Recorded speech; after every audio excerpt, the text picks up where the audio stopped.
महाराज जी, प्रश्न एक ये था छोटा सा कि आप अपने प्रवचनों में बताते हैं कि अगर कोई मतलब कहता है कि हमको ये कष्ट है, तो आप कहते हो कि पूर्व जन्म के कारण ये कष्ट आपको भी हो रहा है। आज मैं आपका प्रवचन सुन रहा था, मैं आया तो मैं आपके प्रवचन सुनता रहता हूँ, बहुत अच्छा लगता है और उससे मुझे बड़ा इंस्पिरेशन भी मिलता है।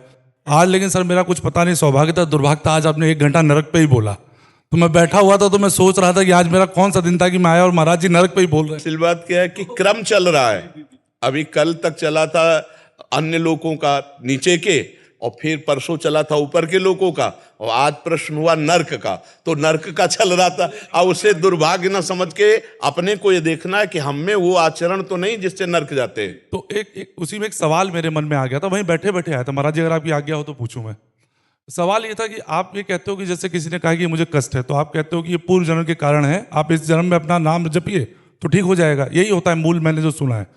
लेकिन जो नरक वाली बात सुनी तब एक कंफ्यूजन ये हुआ कि मृत्यु के बाद अगर हम नरक जा ही रहे हैं और वहां पर हमको वो यातनाएं दी ही जा रही हैं, तो इसका मतलब है कि हमको तो दंड मिल ही रहा है। नहीं, अगर नाम जप करते हो तो नहीं, उसके आगे आप सुनना जी। अगर आज का सुना है, अगर आप कल कृपा करके रुको, तो परीक्षित जी यही प्रश्न करते हैं कि किसी न किसी व्यक्ति से शुभ और अशुभ कर्म बनी जाता है परमहंस जी से, तो क्या सबको नरक जाना पड़ता है? तो उनका नहीं, जो यहां अपने कर्म का प्रायश्चित कर लेता है। जैसे हम कहते हैं कि नाम जप करो, जैसे कोई कहता है हमसे बहुत पाप हो गए, अब मुझे बचा लो, तो हम कहते हैं भगवान की शरण में आओ और नाम जप करो, ये सब नष्ट हो जाएगा। इस बात पर विश्वास करो कि जैसे हम उदाहरण में देते हैं कि वकील और जज, वकालत में पक्का दोषी माना गया और जज ने उसे फांसी की सजा दे दी, लेकिन एक पॉइंट है, वो राष्ट्रपति के द्वारा अपने को माफ करवा सकता है अगर राष्ट्रपति माफ करे। तो इसीलिए श्री भगवान कहते हैं सर्वधर्मान परित्यज्य मामेकम शरणम व्रज अहम त्वाम सर्व पापेभ्यो मोक्षयिष्यामि मा शुचा। ये बातें सुनने को भी उसी को मिलेंगी जो थोड़ा कहीं ना कहीं सात्विक होगा और थोड़ा कहीं ना कहीं भागवतिक होगा। अगर वो ये स्वीकार कर ले कि हे भगवान मेरे से बहुत सी गलती हो गई और नाम जप करे, तो निश्चित वो नरक नहीं जाएगा, भगवान को प्राप्त होगा। ऐसा नहीं कि अब हमें जब नरक की सजा मिलनी तो मैं भजन क्यों करूं। नहीं, ये भजन उसका ये है कि शास्त्र की बात को थोड़ा लंबा सुने। अब जैसे कल सुनोगे आप, तो परीक्षित का इसी के आगे प्रश्न है नरकों के बाद, तो उससे बचे कैसे? तो उसमें अजामिल का उदाहरण देते हो कि जीवन भर वैश्यागमन किया और अंतिम समय अपने पुत्र के बहाने नाम पुकारा नारायण, तो भगवान के पार्षद आ गए और यमदूतों के पास काट दी और उसे परम पद मिला।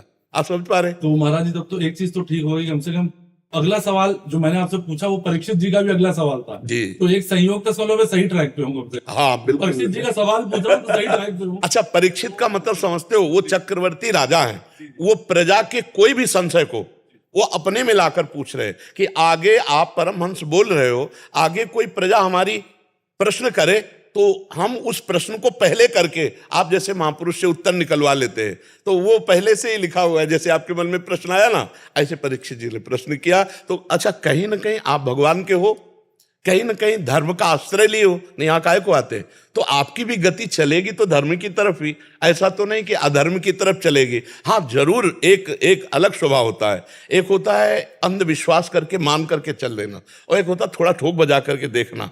तो वो थोड़ा बुद्धि प्रदान होता है और वो थोड़ा हृदय प्रदान होता है। बस दिन है तो दिन है, रात है तो रात है, ये होती पूर्ण शरणागति। और एक जो बुद्धि प्रदान होता है वो कहता है नहीं जी, ये लाइट का प्रकाश है, रात है, दिन नहीं है, हम देखना चाहेंगे कि सूर्य है कि नहीं।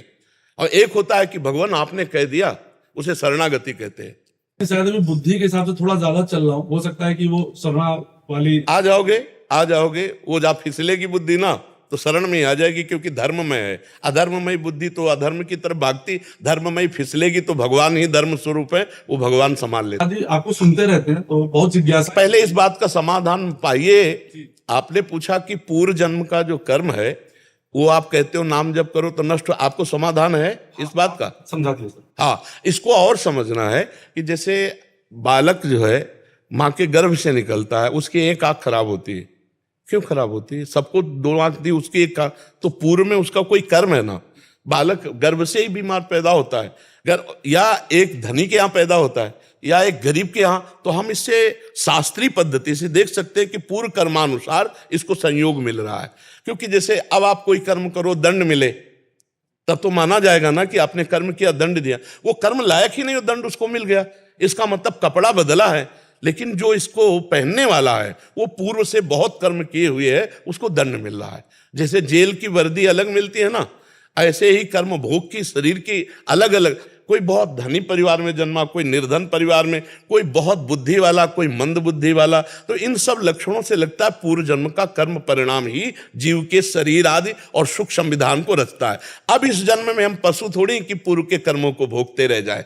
अब हम ऐसे नवीन कर्मों का अनुष्ठान करेंगे, भागवतिक कर्मों का, जिससे पुराने कर्मों को विध्वंस करके हम भगवत प्राप्ति करें, हम महान स्थिति को प्राप्त हो, क्योंकि महान परमात्मा के अंश है। प्रायः उपदेश का यही स्वरूप रहता है जो आपको बताया है।